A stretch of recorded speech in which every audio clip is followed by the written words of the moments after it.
बिस्मिल्लाहिर्रहमानिर्रहीम। अस्सलामु अलैकुम वरहमतुल्लाहि वबरकातुहू। आबिद राजा चैनल की तरफ से आज मैं अपने दोस्तों को डेली के कुछ ज़िक्र अज़कार बताऊंगा। आप दोस्त ये किया करें, अल्लाह ताला आपको इसका बहुत फ़ायदा देगा। सबसे पहले अस्तग़फ़ार कम से कम 50 से 100 मरतबा किया करें, क्योंकि रसूलुल्लाह सल्लल्लाहु अलैहि व आलिहि वसल्लम भी दिन में 70 से 100 मरतबा इस्तग़फ़ार किया करते थे। सही बुखारी की हदीस है। ला हौला वला कुव्वता इल्ला बिल्ला 30 से ज़ायद मरतबा पढ़ा करें। ये जन्नत के ख़जानों में से एक ख़जाना है।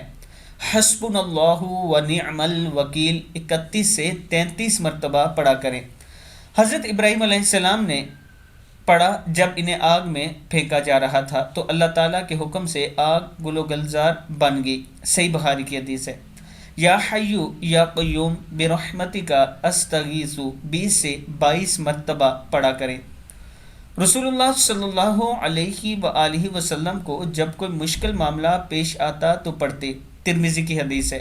मैं अपने दोस्तों से गुजारिश करूँगा कि कोशिश किया करें, नमाज की पाबंदी करें और ज़िक्र अज़कार ज़रूर किया करें और इस्तग़फ़ार जो है वो कसरत से किया करें, क्योंकि हम जानबूझकर भी कुछ गलतियां कर बैठते हैं और कुछ अनजाने में भी हो जाती हैं।